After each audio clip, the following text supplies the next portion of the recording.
Bonsoir mes amis. Je suis reconnaissant d'être de nouveau ici ce soir. Je suis sorti vers 4 heures. Nous sommes allés visiter d'autres amis et je suis revenu vers 7h05. Nous étions obligés de revenir. C'est jusqu'à présent, je suis en quelque sorte obligé de chercher un texte, frère Neville. Quelqu'un vient d'envoyer une requête là dans le Tennessee, un bien-aimé qui avait fait un accident. Il est toujours dans le coma et il sollicite la prière de l'Église. Nous parlions de Melchisédek, qui il était. Et nous n'avons pas fini d'en parler, mais peut-être prochainement nous pourrons reprendre à partir de là, toujours dans le livre des Hébreux. Et ce soir, nous ouvrons le livre de Daniel. Et vous qui avez votre Bible, prenez Daniel 12. Nous allons lire un petit passage là et parler peut-être un peu quelque chose de la parole de Dieu dans le livre de Daniel. Maintenant, Daniel était le prophète qui fut déporté de Jérusalem à Babylone lors de la déportation à Babylone par le roi Nebuchadnezzar. Il était un jeune homme lorsqu'il partit pour Babylone. Et il n'y en avait pas beaucoup qui gardaient encore la glorieuse foi. J'aime Daniel parce qu'il avait résolu dans son cœur, lors de son départ à Babylone, de demeurer un croyant. Et il n'allait pas se souiller avec les mets du roi et autre chose. En réalité, Daniel était le prophète des gentils. Daniel a vu la montée et la chute de l'âge des nations. Il était le premier. Il est appelé le prophète des gentils. Lui-même n'était pas un gentil, mais il a vu la dispensation des nations du début à la fin, commençant par la tête d'or et se terminant par les pieds de fer et d'argile. Et pendant qu'il était là, il avait résolu de ne pas se souiller avec les mets du roi et avec les affaires du roi. Et un autre groupe de frères appelés Shadrach, Meshach et Abednego s'étaient rendus là-bas avec les autres. Ce n'étaient pas des prophètes, mais des croyants. Et aussi, dans leur cœur, avaient pris la même résolution. Et alors, lorsque ces 4 croyants se rencontraient, je pense qu'ils avaient souvent des réunions de prière, exactement comme nous. Nous nous rassemblons parce que nous avons des choses en commun. Vous savez, il y a un dicton qui dit « Qui se ressemble, s'assemble ». C'est un ancien proverbe plutôt. Et c'est une bonne chose aussi. N'êtes-vous pas heureux de cela? Qui se ressemble, s'assemble. Il n'y a pas longtemps, j'étais dans une réunion où il y avait un homme qui discutait de quelque chose. Il parlait des âmes qui étaient allées en prison, auxquelles Jésus est allé prêcher après sa mort. Et cet homme qui parlait a dit, « Eh bien, qu'en pensez-vous » Et un frère de couleur s'est levé et a dit, « Eh bien, c'est exactement ce que dit la Bible. Il est allé prêcher aux âmes en prison. Qui pensez-vous que c'était ? Des âmes qui ne se sont pas repenties lors de la patience qui s'est prolongée au jour de Noé, pendant la construction de l'arche, comme le dit la Bible. » Il a dit non.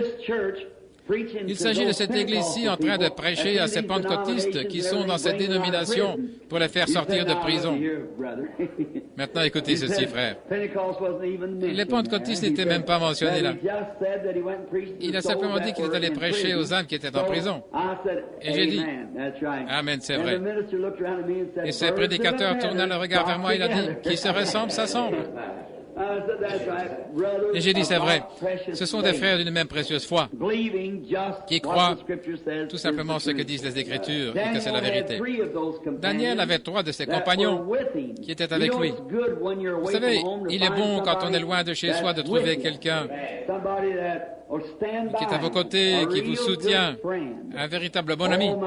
Oh là là, à l'étranger, lorsque vous trouvez quelqu'un qui veut être votre copain, qui vous aime, qui vous soutient, c'est vraiment quelque chose, spécialement quand on est étranger.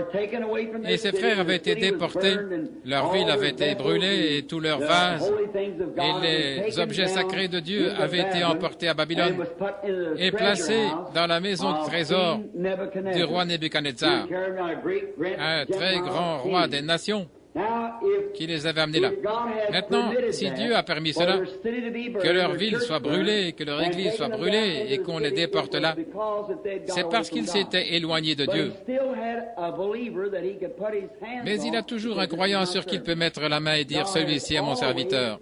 Dieu a toujours eu un témoin quelque part. Il n'est jamais sans témoin. Peu importe si parfois il n'en reste qu'un seul. Toutefois, il a toujours eu quelqu'un sur qui il peut mettre la main et dire « Celui-ci est mon serviteur, il fera ce que je lui dis de faire ». Nous aimons cela. Nous remarquons ensuite que, pendant que ses frères étaient là-bas, ils furent soumis à un test. C'est un très bel exemple de ce qu'un véritable croyant, lorsqu'il a vraiment accepté le Seigneur comme son sauveur, il est toujours mis à l'épreuve. Satan est toujours dans cette affaire de test. Et cela n'arrive que pour vous aider. C'est pour votre bien. Tout fils qui vient à Dieu doit être testé, châtié, fouetté. En d'autres termes, recevoir une petite raclée, une correction. Et si Dieu nous donne un châtiment et que nous ne pouvons pas le supporter, alors nous devenons des enfants illégitimes. Nous ne sommes pas enfants de Dieu. Maintenant, un homme dont la foi est réellement tournée vers le ciel, peu importe ce qui se passe ici sur la terre, sa foi est toujours tournée vers le ciel. Ses amis peuvent l'abandonner, sa famille peut l'abandonner, son pasteur peut l'abandonner, mais il y en a un qui ne l'abandonnera pas, c'est Dieu. Et lorsque vous prenez une résolution, j'aime cela. Daniel avait coupé, brûlé tous les ponts derrière lui. Il n'envisageait plus de retourner. Il ne regardait pas son passé. Oubliant les choses du passé, il pressait le pas vers le but de la vocation céleste. Et c'est ce que nous devrions faire. C'est ce que l'Église devrait faire.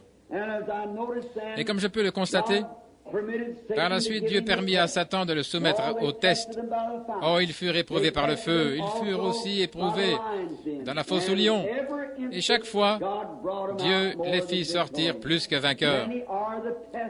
Nombreuses sont les épreuves du juste, mais Dieu l'en délivre toujours. Combien c'est merveilleux! Combien nous apprécions cela! Les épreuves, les tribulations, les tests, tout concourt au bien. Après un temps, nous voyons qu'il peut mettre sa confiance. Et alors il va faire de grandes choses pour vous.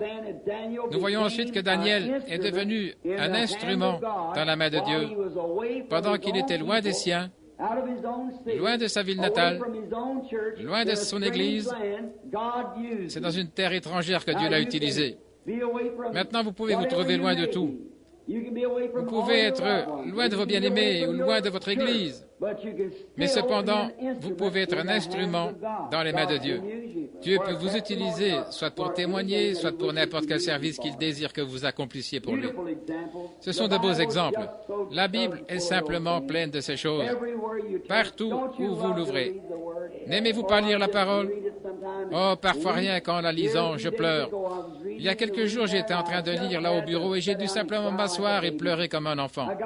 Je me suis levé, j'ai tourné autour de ma chaise, j'ai posé la main dessus et baissé de nouveau les yeux vers ma Bible. J'ai éclaté simplement en sanglots. J'ai dit, oh Dieu, la vie éternelle se trouve là pour tout homme ou toute femme qui essaiera de se confier en elle et d'y croire. La vie éternelle. Et il a dit, sondez les Écritures, parce qu'en elles, vous pensez avoir la vie éternelle, et ce sont elles qui rendent témoignage de moi. Sondez les Écritures. La parole de Dieu est une lampe à nos pieds, afin que nous puissions être guidés, si nous pouvons l'être. C'est la lumière le long du chemin qui nous mène de victoire en victoire.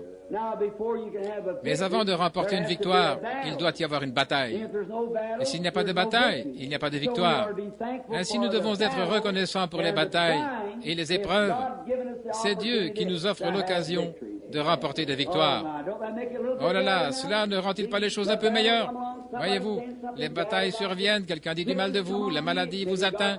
Peut-être que Dieu vous donne ces petites afflictions afin de vous guérir. Et vous manifestez sa bienveillance et vous permettre ainsi de voir ce qu'il veut dire par cela. Il vous aime. On racontait l'histoire du vieux berger à Jérusalem, dans la Terre Sainte. Ce berger portait une brebis. Et quelqu'un lui demanda, pourquoi la portes-tu? Elle a une patte cassée. On lui demanda, comment est-ce que c'est arrivé? Est-elle tombée d'une falaise? Il a dit, non, c'est moi qui ai cassé sa patte. Eh bien, tu dois être vraiment cruel d'avoir cassé sa patte. Il a dit, non, je l'aimais. Elle s'est égarée et je n'arrivais pas à attirer son attention. Ainsi, je lui ai cassé la patte pour que je puisse lui accorder mon attention. Ainsi donc, elle-même rail me suivra. Parfois, Dieu est obligé de laisser notre santé se détériorer pour nous accorder une attention particulière, nous prendre sur ses genoux, nous dorloter un peu sur sa poitrine. Lorsque le médecin dit qu'il ne peut plus rien faire, alors il nous prend sur sa poitrine et il dit, « Tu vois, je t'aime, je te guérirai. » Oh, est-ce que ça ne rend pas la vie un peu meilleure? Oh, il est si grand. Il est un merveilleux berger. Ce n'est pas étonnant que David ait dit, « L'Éternel est mon berger, je ne manquerai de rien. » Il nous conduit près des eaux paisibles et restaure nos âmes.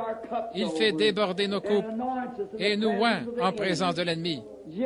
Avez-vous déjà été oint en présence de votre ennemi, en témoignant tout simplement jusqu'à ce que votre coupe déborde? Combien c'est merveilleux d'être oint lorsque vous êtes en présence de votre ennemi.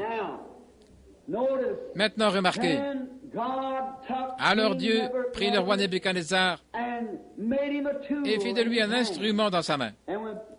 Et lorsque le roi Nebuchadnezzar mourut, après qu'il eut laissé pousser ses cheveux comme la crinière d'un lion et comme les plumes de l'aigle, et les ongles de ses doigts comme les serres de l'aigle, et ainsi de suite, et Dieu a dû lui montrer qui était le vrai roi. Après sa mort, son petit-fils Belshazzar lui succéda. Et alors, il était plus méchant que le roi Nebuchadnezzar. Et là, un soir, ils avaient organisé une grande fête. Ils avaient invité tous leurs juges et officiers à prendre part à une très grande fête. Et pendant qu'ils festoyaient, ils allèrent demander qu'on apporte les vases saints de Dieu, simplement pour se moquer de Dieu et boire du vin en l'honneur de leur Dieu, porter un toast dans les vases de l'Éternel.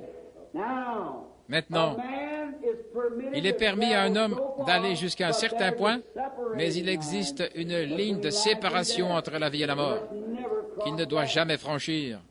Vous pouvez continuer pour un temps avec votre petite folie, mais vous feriez mieux de savoir où se trouve cette ligne. Le Seigneur ne vous a-t-il jamais arrêté dans une certaine chose? Il le fait pour nous tous. Il tire les rênes pour nous arrêter en disant « Maintenant, ça suffit ». Donc, vous feriez mieux de surveiller ce que vous êtes en train de faire dès cet instant-là que vous avancez pour franchir cette ligne. Et cette nuit-là, lorsque Dieu tira les rênes pour l'arrêter, il ne voulait pas écouter. Il persista et fit sortir les vases de l'Éternel. Ils se mirent à boire du vin et portèrent un toast en l'honneur de leur Dieu. Alors une main descendit du ciel et écrivit sur la muraille « Mene, mene, tekel uparsin », ce qui signifie « Tu as été pesé dans la balance et tu as été trouvé léger ». Personne ne pouvait interpréter cela, c'était en langue inconnue. Et il y avait un homme là, Daniel, qui avait le nom d'interprétation. Ainsi, il vint donner l'interprétation et dit au roi ce qui allait arriver.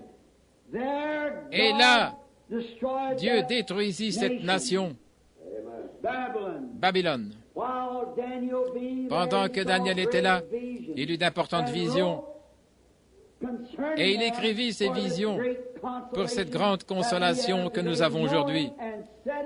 Il avait la connaissance et montra l'ordre de la fin du règne des royaumes des nations. Remarquez comme c'est parfait, suivez cela attentivement. Il avait d'abord vu cette grande statue-là lorsqu'il interpréta le songe du roi. C'était un homme spirituel. Il avait des songes, des visions. Il interprétait les songes. Dieu était avec lui. Et tout le monde le savait. Et lorsqu'il eut la vision, la tête d'or, la poitrine d'argent, et les cuisses d'airain, et les pieds de fer, remarquez que chaque royaume devenait un peu plus dur. Le royaume du roi Nebuchadnezzar était la tête d'or. Il interpréta cela et lui annonça exactement comment ces royaumes allaient se succéder jusqu'à la fin. Ensuite, remarquez, cela commence par l'or qui est le moins dur, le plus mou, et puis l'argent, et ensuite l'airain, et puis c'est le fer qui suit. Cela devenait de plus en plus dur, de plus en plus froid, au fur et à mesure qu'on avance. Alors, au milieu de tout cela, Daniel vit la statue jusqu'au moment où une pierre se détacha de la montagne, sans le secours d'aucune main, et roula vers la statue et la brisa, et elle fut comme la balle qui s'échappe du nerf en été et qu'emporte le vent. Et cette pierre devint une grande montagne qui couvrit toute la terre et la mer. C'était la venue du Seigneur Jésus qui est maintenant imminente. Il continue. Lorsqu'il était au bord du fleuve, un jour, il entra en transe et eut une vision. Plusieurs de ceux qui étaient avec lui ne virent pas la vision parce qu'elle n'était destinée qu'à Daniel seul. Voyez-vous cela? Quelqu'un peut se tenir juste à côté de vous et voir des choses que vous ne pouvez pas voir pour sauver votre vie. Quelqu'un peut dire, moi je ne crois pas cela, jamais je n'ai vu une telle chose. C'est parce qu'il ne vous a pas été donné de le voir. Personne de ceux qui voyageaient avec Paul, lorsque Paul fut projeté de son cheval et qu'il dut tomber par terre et se vautrer dans la poussière, personne n'entendit cette voix et ne vit cette vision. C'est Paul qui l'a vu. Personne, à part les mages, ne vit l'étoile qui traversa tous les observatoires. Il y a beaucoup de choses de ce genre que Dieu a destinées à être vues par certaines personnes et que d'autres ne peuvent voir. Oh, j'aime cela. Lorsque Dieu, dans sa sagesse infinie, a prédestiné ou préordonné que certaines choses arrivent, cela pourrait arriver à la personne assise juste à côté de vous sans que vous en sachiez quelque chose. Regardez à Dothan. Lorsqu'Élie était à Dothan et qu'ils étaient entourés de toutes parts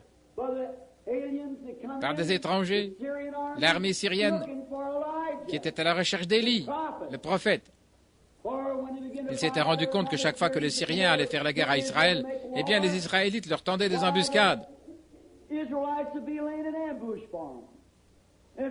Et ainsi le roi de Syrie les convoqua et leur dit, « Attendez un peu, qui est pour nous et qui est pour Israël ?» Il leur dit, « Quelqu'un dans ma troupe est un espion.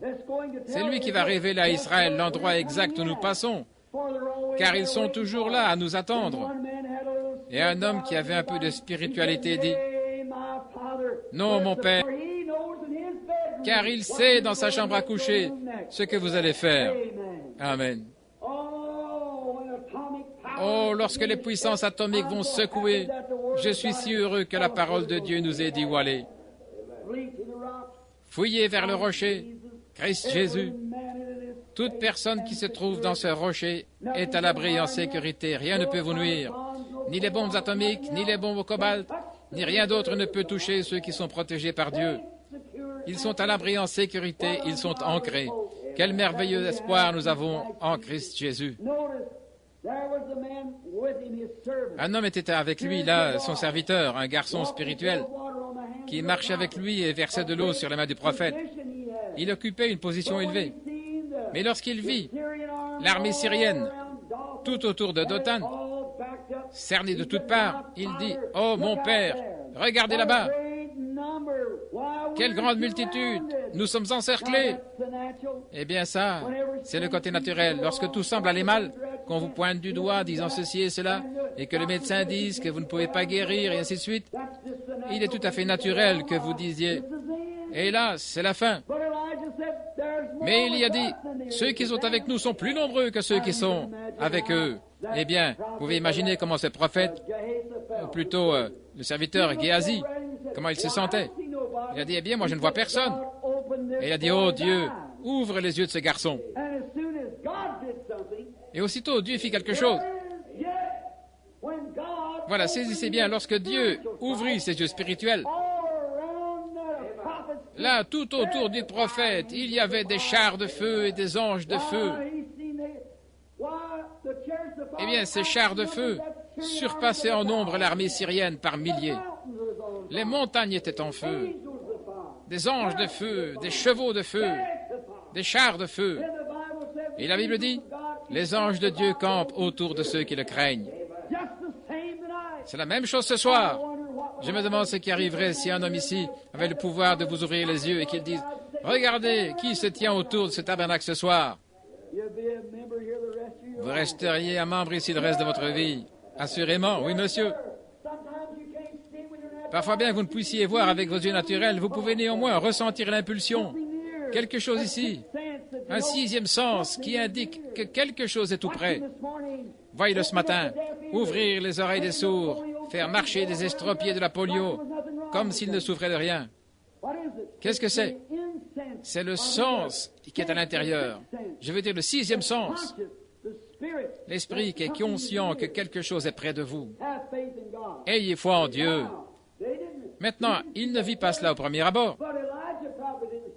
Mais Élie, le prophète, il demanda que les yeux du garçon puissent voir. Élie était conscient qu'ils étaient là. Un jour, Thomas a dit, « Je voudrais mettre ma main dans son côté. » Jésus a dit, « Maintenant tu crois parce que tu vois combien plus grande est la récompense de ceux qui croient sans avoir vu. » Il s'agit de nous ce soir, de quiconque croira sans avoir vu. Et remarquez, et puis Élie se rendit là où avait lieu cet événement et leur parla. D'abord, il se rendit là, et la Bible dit qu'il les frappa d'aveuglement. Aveuglés. Alors il s'avança tout droit vers eux. Chacun d'eux avait une vue parfaite, autant que je sache.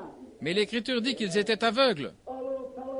Il y a quelques soirs, un petit bonhomme m'a dit, « Si vous êtes un homme de Dieu, frappez-moi d'aveuglement. » Je lui ai dit, « Vous êtes déjà aveugle. Vous êtes déjà aveugle. » Remarquez. Et il se rendit là où avait lieu ce grand événement, là où cette grande chose se passait. Et il dit, « Cherchez-vous Élie ?» Ils dirent, « Oui. » Il leur dit, « Venez, suivez-moi. Je vais vous amener directement auprès de lui. » C'est bien Élie qui leur disait cela. À quoi étaient-ils aveugles? Ils étaient aveugles au fait que c'était là le prophète de Dieu. Ils y étaient aveugles. Et il les conduisit encore tout droit dans l'embuscade. Il dit, « Venez, je vais vous montrer Élie. » Et c'était bien Élie qui les amenait là. Et lorsqu'ils regardaient autour d'eux, ils s'aperçurent qu'ils étaient cernés de toutes parts. Le roi dit, « Mon père, dois-je les frapper ?»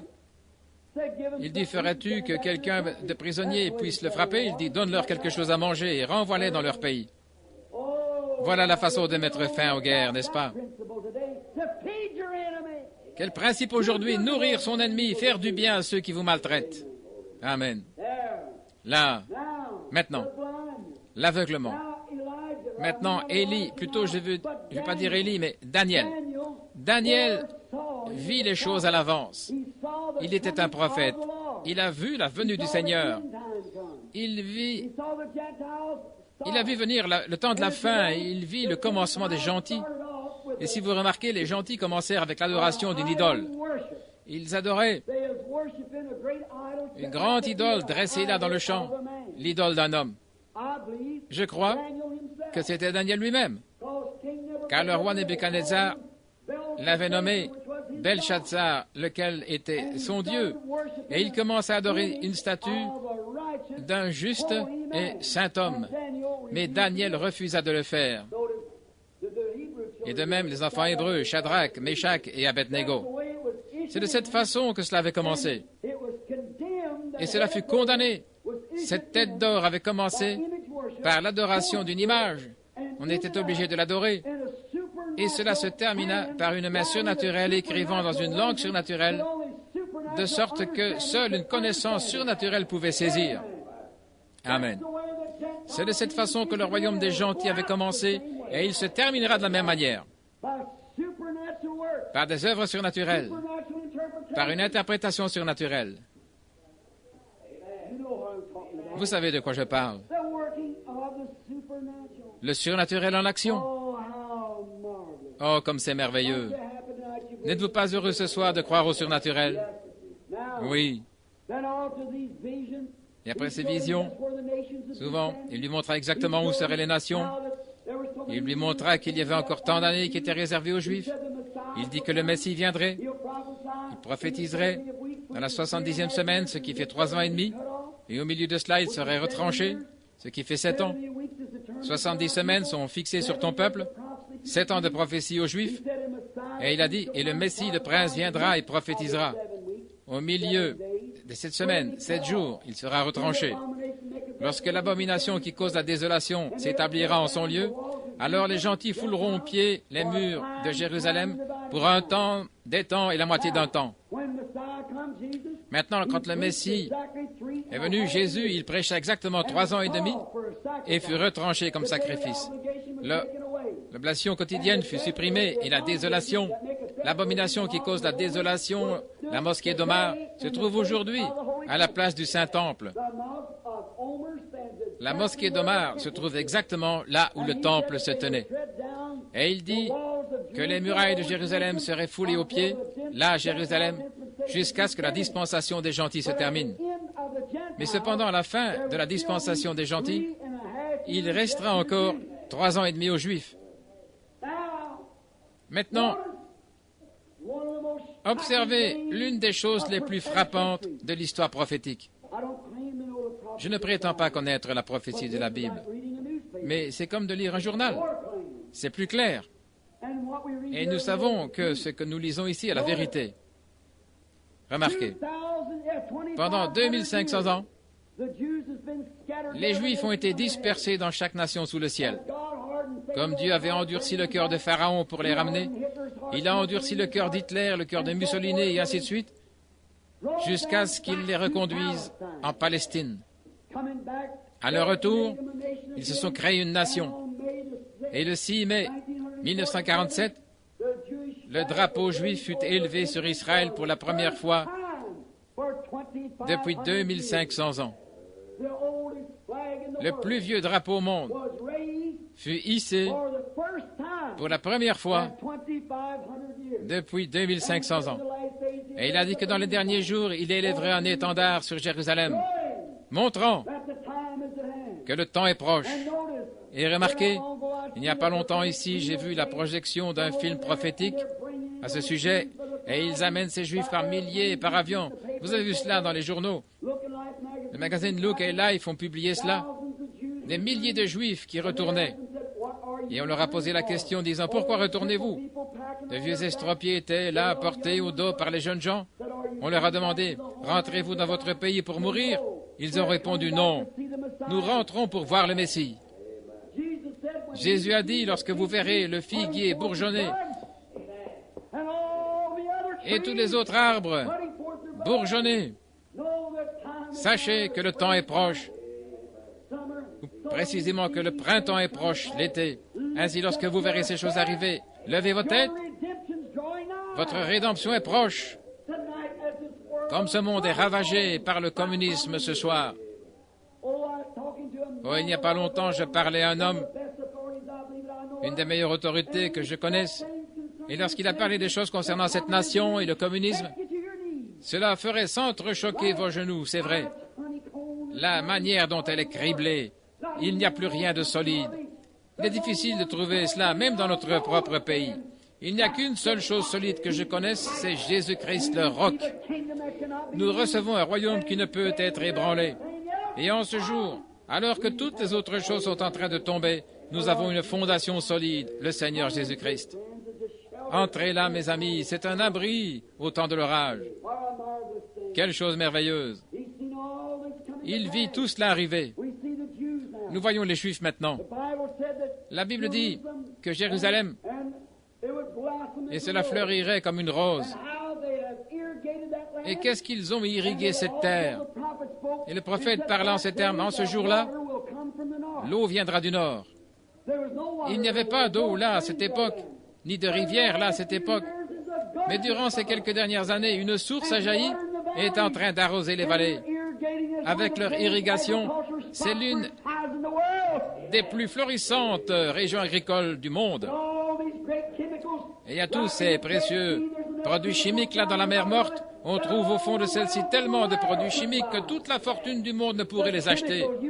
Des produits chimiques comme l'uranium et autres, juste au fond de la mer morte, qui appartient maintenant à Israël.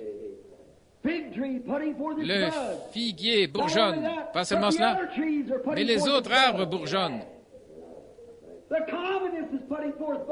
Les communistes produisent des bourgeons, l'Antichrist aussi. Et l'Église de Dieu est en train de bourgeonner. Elle fleurit encore dans sa puissance. Le gazam en mangeant une partie, le yélek une autre, le ver en mangeant une partie, le hasil en mangeant une partie. Mais Dieu a dit qu'il revivrait. Elle produit des bourgeons maintenant. Les arbres bourgeonnent. Daniel l'a vu à l'avance et s'est réjoui. Maintenant, en ce moment, il a dit, au chapitre 12, « Et en ce temps-là, se lèvera Michaël, le grand prince, le défenseur des enfants de ton peuple. Et ce sera une époque de trouble, telle qu'il n'y en a point eu depuis que les nations existent jusqu'à ce temps-ci. Et en ce temps-là, ceux de ton peuple qui seront trouvés inscrits dans le livre seront délivrés. Oh là là! N'êtes-vous pas heureux que votre nom soit inscrit dans son livre? Daniel le vit venir vers l'ancien des jours dont les cheveux étaient blancs comme la laine. Et il ouvrit les livres, et ils furent jugés, chaque homme d'après les livres, le grand jugement du trône blanc. Daniel avait l'assurance qu'à la fin de la dispensation des gentils, lisez-le quand vous rentrerez à la maison, lisez le chapitre 11, vous verrez comment le roi du Nord, qui n'est rien d'autre que la Russie, descend comme un tourbillon pour exercer une pression sur eux, et la grande bataille d'Armageddon sera livrée juste là, près des portes de Jérusalem. Remarquez? Oh, j'aime ceci. Et en ce temps-là, ton peuple, ils seront délivrés, ceux trouvés inscrits dans le livre de vie de l'agneau. Michael, le grand prince, se lèvera. Pour qui? Pour ton peuple. Très bien. Et plusieurs de ceux qui dorment dans la poussière de la terre se réveilleront. Quand ces temps arriveront. Certains pour la vie éternelle, et certains pour l'opprobre, pour la honte éternelle. Tout aussi sûr qu'il y a une vie éternelle, il y a un départ éternel. Cela dépend de la manière dont vous traitez Jésus-Christ dans votre vie. Si vous l'aimez, si vous êtes né de nouveau, si vous avez son esprit, vous avez la vie éternelle. Sinon, vous n'avez pas la vie éternelle. Si votre nom est inscrit dans le livre de vie de l'agneau, vous avez la vie immortelle. S'il n'y est pas inscrit, vous ne serez pas reconnu. Qu'est-ce? Toutes ces prophéties sont accomplies. Tout, jusqu'à ce temps-ci.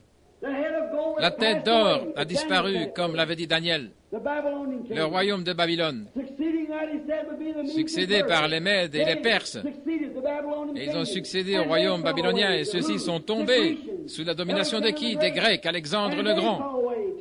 Et ils sont tombés sous la domination de qui? Des Romains. Et les Romains se sont dispersés dans le monde entier, la Rome orientale et la Rome occidentale, les deux jambes. Et il dit, le fer et l'argile formaient les orteils, les 10 orteils, les 10 royaumes. Et il dit qu'ils ne se mélangeraient pas, mais qu'ils se marieraient, le romanisme et le protestantisme. Et c'est en ce jour-là, lorsque l'accomplissement de cette chose, que la pierre qui s'était détachée de la montagne sans le secours d'aucune main, roula et mit la chose en pièces, et elle prit la place de la statue. Ainsi, mes frères, nous avons des problèmes ce soir, des guerres, des bruits de guerre, des tremblements de terre en divers lieux, des temps de perplexité, de la détresse parmi les nations. Récemment, je suis revenu d'outre-mer et je n'ai pas vu une seule nation qui ne tremble dans leurs bottes. Ils ne savent pas ce qui va arriver prochainement. Mais ne sommes-nous pas reconnaissants ce soir de savoir vraiment ce qui va arriver prochainement? Le Seigneur Jésus-Christ viendra la seconde fois dans la gloire et la majesté, et tous ceux qui se trouvent inscrits dans le livre de vie de l'agneau ressusciteront avec leurs bien-aimés pour aller à la rencontre du Seigneur dans les airs. Oh, quelle chose merveilleuse! C'est pour cette raison que nous disons que notre espoir n'est bâti sur rien d'autre que le sang de Jésus et sa justice. Quand tout cède autour de mon âme, il est notre espoir et notre appui. En ce temps-là se lèvera le grand chef, le grand prince, Michael. Était Christ qui combattit le diable lors des guerres angéliques. Satan et Michael ont combattu ensemble, se sont battus plutôt. Et maintenant, en ce temps-là, dit-il, tous ceux qui étaient inscrits dans le livre furent délivrés. Et ceux qui avaient pratiqué la justice, observez, et les sages brilleront comme la splendeur du firmament. Et ceux qui auront enseigné la justice à la multitude brilleront comme les étoiles à toujours.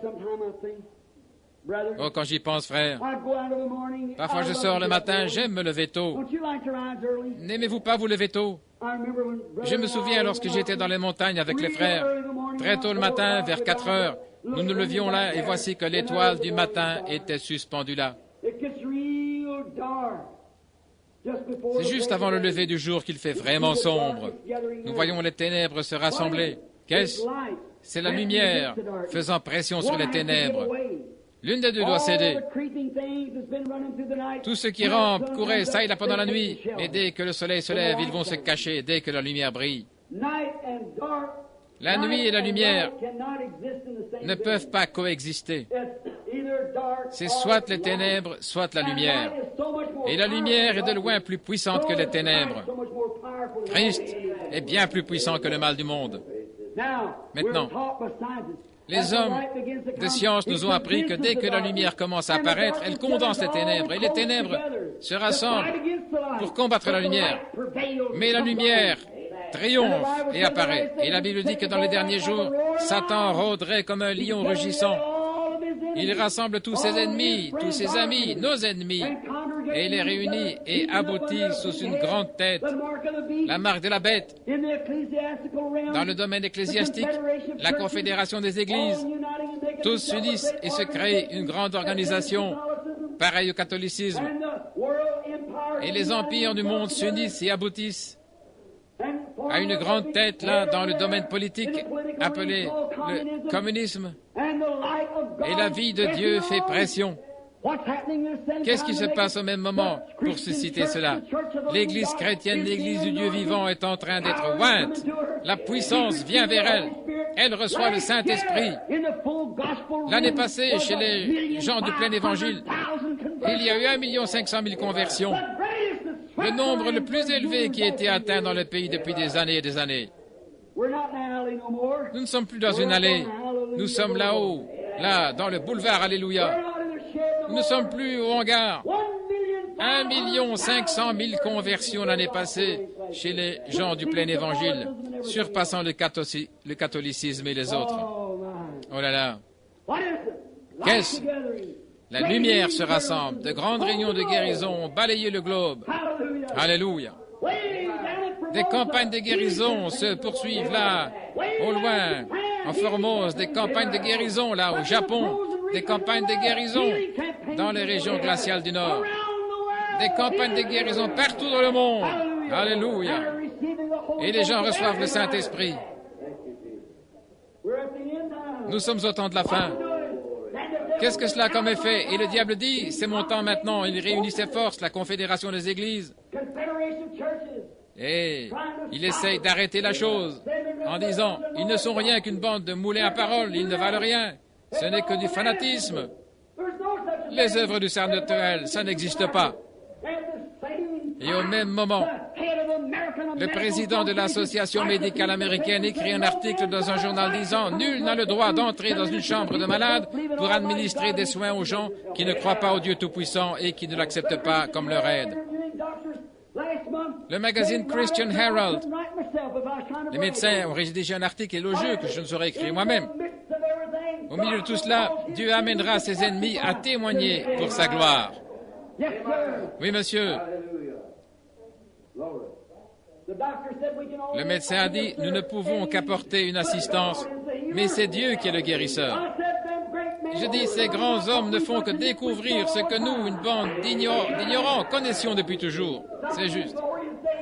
Un de ces jours glorieux, vous découvrirez que cette grande puissance qui transforme les prostituées en dames et les soulards en gentlemen, c'est la même puissance qui les élèvera de cette terre et les ramènera à la maison dans l'enlèvement, dans la gloire. Il se peut qu'il soit trop tard. Il se peut que ce soit trop tard pour beaucoup. En ce jour-là, Michael se lèvera, le défenseur du peuple. Il n'est pas le défenseur des nations, il est le défenseur du peuple.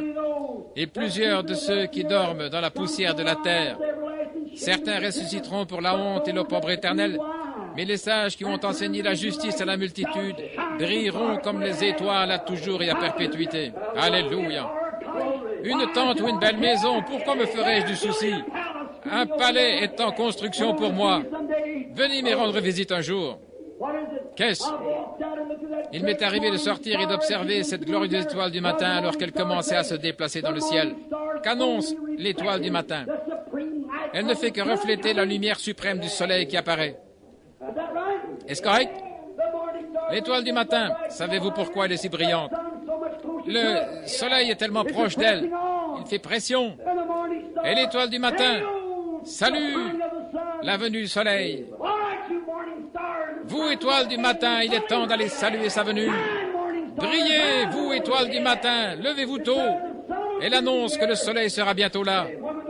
Lorsque nous regardons et voyons cette étoile du matin scintiller dans les cieux, cela signifie que le soleil va bientôt briller.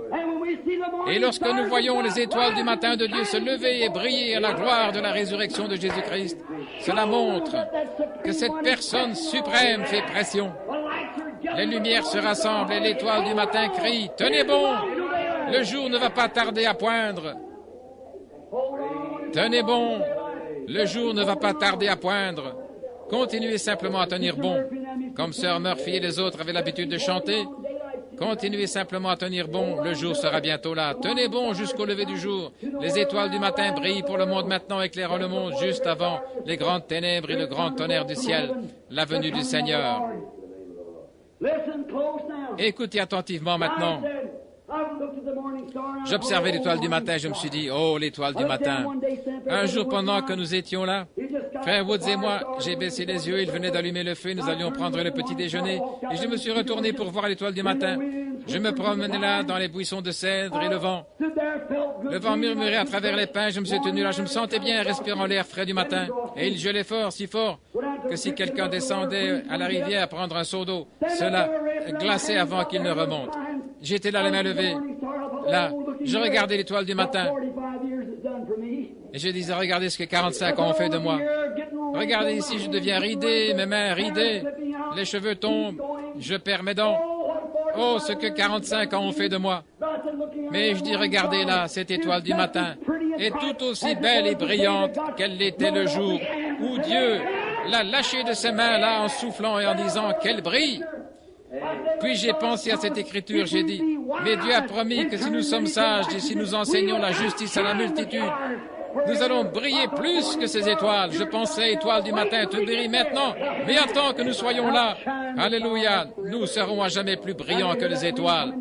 Et j'entendais le vent descendre de la colline juste vers le lever du jour, murmurant à travers ses pins, disant, il y a un pays au-delà du fleuve que nous appelons délice éternelle.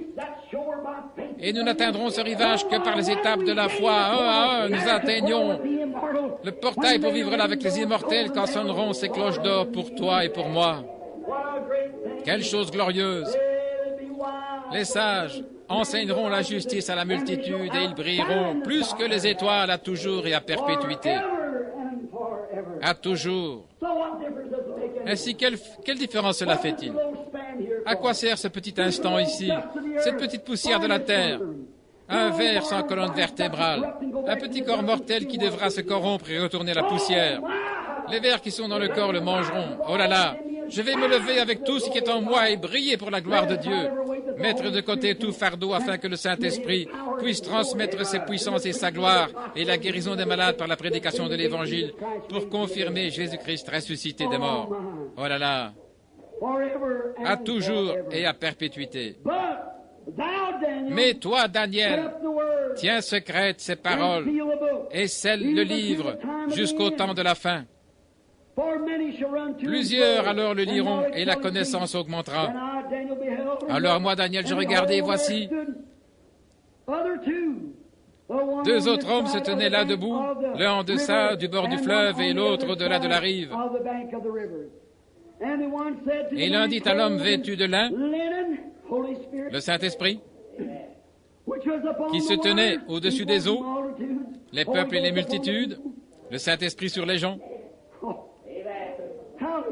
Alléluia. Le Saint-Esprit. Apocalypse 15, 16 dit que le grand nombre et les multitudes, l'eau signifie le grand nombre et les multitudes et les foules. Et voici l'homme vêtu de lin blanc se mouvant sur les eaux avec les mains levées au ciel, jurant par celui qui vit éternellement que quand ces choses arriveront, qu'il n'y aurait plus de temps. Alléluia. Il n'y aura plus de temps. Il jura, disant que quand nous verrons ces nations se disloquer et ces choses arriver comme cela, le mystère de Dieu sera déjà accompli. C'est quoi le mystère de Dieu? Dieu en vous, l'espérance de la gloire, en train de briller, le baptême du Saint-Esprit. Alors il dit, quand ces choses arriveront, il n'y aura plus de temps. Ceux qui connaissent leur Dieu, dit Daniel, dans les derniers jours, plusieurs liront, la connaissance augmentera. Mais ceux qui connaissent leur Dieu feront des exploits dans les derniers jours. Ils feront des exploits. Oh, des exploits de la foi s'accomplissent sans cesse ce soir à travers le monde, partout à travers les nations, de grandes campagnes. Les aveugles voient, les sourds entendent, les boiteux marchent, les gens de toutes conditions viennent et reçoivent le Saint-Esprit. Pas seulement les pauvres et les indigents, mais aussi les millionnaires et les autres. Dieu prend sa robe et en revêt chacun et lui donne une invitation pour le souper des noces. Et le glorieux souverain sacrificateur Melchisédek viendra un jour, et nous mangerons la communion à nouveau avec lui dans le royaume de Dieu, un de ces grands et glorieux jours. Oh, je suis si heureux ce soir. Oui, monsieur. Un jour glorieux, un jour merveilleux, et il n'y aura plus de temps. Voyez-vous, nous venons de l'éternité. Nous existions avant qu'il y ait un monde. Saviez-vous cela? Dieu a créé l'homme à sa propre image. Où étais-tu, a-t-il demandé à Job quand Job pensait avoir de la sagesse. Il a dit, où étais-tu quand j'ai posé le fondement de la terre? Avant que je le pose, quand les fils de Dieu chantaient ensemble et que les étoiles du matin poussaient des cris de joie. Les étoiles du matin poussaient des cris de joie. Ces étoiles brillantes poussaient des cris de joie quand ils ont vu qu'un jour il serait tabernaclé et que le roi Melchisédek viendrait dans la justice de Dieu ici sur terre et donnerait sa vie pour nous ramener une fois de plus à Dieu et qu'alors nous brillerons plus que les étoiles à toujours et à perpétuité. Où étais-tu quand j'ai posé la fondation de la terre? Dis-moi sur quoi ces bases sont posées. Dis-moi sur quoi elles reposent. Il lui dit, Saint, toi, je veux te parler comme un homme. Et Job tomba sur sa face comme un homme mort. Il ne pouvait supporter cela. Dieu était là, vous y êtes. Où étais-tu quand j'ai posé les fondements de la terre? Ce glorieux évangile avait été annoncé par les prophètes de l'Ancien Testament. Il a parcouru les âges, il est ici ce soir. Il est confirmé que c'est Dieu. Il a balayé le monde. Les gens ont essayé d'éteindre cela. Mais essayez d'éteindre le feu par un jour de grand vent et dans une forêt au bois sec. Eh bien, vous ne pouvez pas. Plus vous combattez, plus vous éventez cela, et plus vous éventez, plus cela brûlera, c'est tout. Nous avions l'habitude d'allumer un petit feu là dans les montagnes. Quand j'essayais d'allumer le feu tôt le matin, je sortais, ça faisait un peu de fumée avec les brindilles. Je sais très bien qu'au moment où il y a une petite fumée, il y a du feu quelque part. La seule chose à faire, c'était de prendre mon chapeau et de l'attiser. Et c'est ce dont l'Église a besoin aujourd'hui, un autre attisement provenant d'un vent impétueux, comme celui qui était tombé le jour de la Pentecôte, pour l'attiser et la ramener de nouveau à la foi afin de recevoir le Seigneur Jésus-Christ à sa venue dans la gloire. Regardez les signes, des tremblements de terre, des raz-de-marée, comme Jésus l'avait annoncé, les cœurs des hommes qui défaillent, la peur. Oh, qui lancera le premier la bombe à Cobalt? Qu'arrivera-t-il? En quelques heures, le monde entier sera anéanti. Eh bien, nous serons dans la présence de Dieu avant même que cela nous tombe de l'avion. C'est vrai. Qu'adviendra-t-il? Il y aura un anéantissement. Mais nous laisserons tomber cette robe de chair. Nous la laisserons tomber, nous ressusciterons pour saisir le prix éternel. Nous crierons pendant que nous traverserons les airs. Adieu, adieu. Doux moment de prière, tout sera terminé et nous irons à la maison. Nous laisserons tomber ce vieux corps-là. Nous l'échangerons contre une couronne et une robe qui ne périront pas. D'un vieil homme, une vieille femme, redevenir une jeune personne pour vivre éternellement. Briller davantage dans l'immortalité, parcourir les rues de gloire dans la présence du Seigneur Jésus, chantant « Gloire à Dieu dans les lieux très hauts ». Il a accompli de grandes choses au milieu de nous. Pendant que nous sommes en voyage aujourd'hui avec la puissance de Dieu, regardons autour de nous. Voyons les autres arbres bourgeonner, les nations bourgeonner. Voyez l'Église du Saint-Esprit bourgeonner. Voyez la Pentecôte qui se répète, revenant avec les mêmes signes et les mêmes prodiges. Alléluia, prions. Père Céleste, nous te remercions ce soir pour la puissance de la résurrection de Jésus-Christ, pour sa suprême et glorieuse personne, pour l'onction de son Saint-Esprit. Nous te remercions parce qu'il est ici maintenant, vivant à jamais, intercédant sur base de notre confession. Nous te remercions pour sa puissance de guérison qui s'est emparée de nous comme un tison ardent, qui nous a tirés de la tombe, nous a ressuscités et a renouvelé notre force et nous a donné la puissance afin que nous puissions aller de l'avant et briller ici dans ces ténèbres. Nous t'en remercions, Père. Nous te prions de bénir toute personne qui n'est pas sauvée. Bénis tous ceux qui sont sauvés. Accorde-le, Père, Guéris tous les malades, reçois-en la gloire. Bénis ce petit tabernacle. Bénis ce peuple. Bénis frère Neville, le pasteur. Bénis tous les diacres, les administrateurs. Accorde le Seigneur. Impose-leur tes mains guérissantes. Et si le diable entre et suscite de petits conflits, règle cela aussitôt, Seigneur, avec le baume de Galate. Accorde le Seigneur. Répands l'huile d'onction sur eux. Rends-les humbles de cœur, doux dans l'âme. Puissent-ils marcher sur les pas du Seigneur Jésus. S'il leur arrive des choses dans le domaine physique et s'ils tombent malades, puisse l'ange de Dieu se tenir tout près pour appliquer le sang de Jésus. Accorde-le. Guéris toutes les maladies. Aide-moi, Seigneur, comme je vais dans les champs missionnaires, voyant ces grands besoins. Quels besoins aujourd'hui? Des millions se meurent. 144 000 païens sont morts aujourd'hui sans connaître Christ. Aide-moi, Dieu bien-aimé. Bénis-nous tous ensemble. Et ressuscite-nous de cette terre un jour, Seigneur, afin que nous asseyions avec toi dans ton trône, dans les lieux célestes, avec Christ Jésus, accorde le Père. En attendant ce moment-là, puissions-nous avoir la force et la santé, car nous le demandons au nom de Jésus. Amen. Oh, je désire le voir, contempler sa face, chanter pour toujours sa grâce salvatrice, dans les rues de gloire, et élever ma voix. Tous les soucis passés, me voici enfin à la maison pour me réjouir à jamais. Voyageant dans le pays, je chante en marchant, guidant les âmes au calvaire, au flot cramoisi.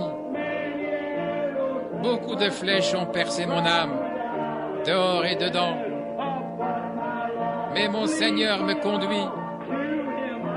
Par lui, je vaincrai. Oh, je désire le voir, contempler sa face. Là, chanter pour toujours sa grâce salvatrice. Dans les rues de gloire, élever ma voix. Tous les soucis sont passés. Me voici enfin à la maison pour me réjouir à jamais. Écoutez maintenant un instant. Combien de méthodistes y a-t-il ici? Levez la main. Méthodistes? Combien de baptistes? Levez la main. Combien de presbytériens? Levez la main. Combien de nazaréens? Levez la main. Combien de pentecôtistes? Levez la main. Combien de luthériens? Levez la main. Eh bien, nous sommes tous ici. Écoutez, un grand groupe mélangé, tous assis dans un seul lieu, dans les lieux célestes, se réjouissant de la bénédiction. Maintenant, je veux que les méthodistes serrent la main aux baptistes, les baptistes aux luthériens. Retenez-vous simplement et serrez-vous la main les uns les autres. Guidant les âmes au calvaire, au flot cramoisi. Beaucoup de flèches ont percé mon âme, au dehors et au dedans. Mais mon Seigneur me conduit, par lui je vaincrai. Oh, je désire le voir, contempler sa face, là, chanter pour toujours sa grâce salvatrice, dans les rues de gloire, élever ma voix. Tous les soucis sont passés, me voici enfin à la maison pour me réjouir à jamais. Ne vous sentez-vous pas bien? Ne pas envie? Combien de chrétiens sont ici? Levez la main. Tous ceux qui croient au Seigneur Jésus, levez la main. Oh là là, quelle chose merveilleuse. Pendant que nous nous séparons, pendant que nous rentrons dans nos maisons, allons en prière. Avec ce vieux cantique, prends le nom de Jésus avec toi. Prends le nom de Jésus avec toi. Enfant de tristesse et de peine, il te donnera la joie et la consolation. Prends-le partout où tu iras. Précieux nom, combien il est doux, espoir de la terre et joie du ciel. Précieux nom, combien il est doux, espoir de la terre et joie du ciel. Écoutez, au nom de Jésus, nous nous inclinons. nous nous prosternons à ses pieds. Nous le couronnerons roi des rois. Quand notre voyage sera terminé. Précieux nom, combien il est doux. Espoir de la terre et joie du ciel. Précieux nom, combien il est doux. Espoir de la terre et joie du ciel. Voici ce que je veux que vous fassiez. Prenez le nom de Jésus avec vous. Comme un bouclier contre tous les pièges. Quand les tentations vous environnent, murmurez ce saint nom en prière.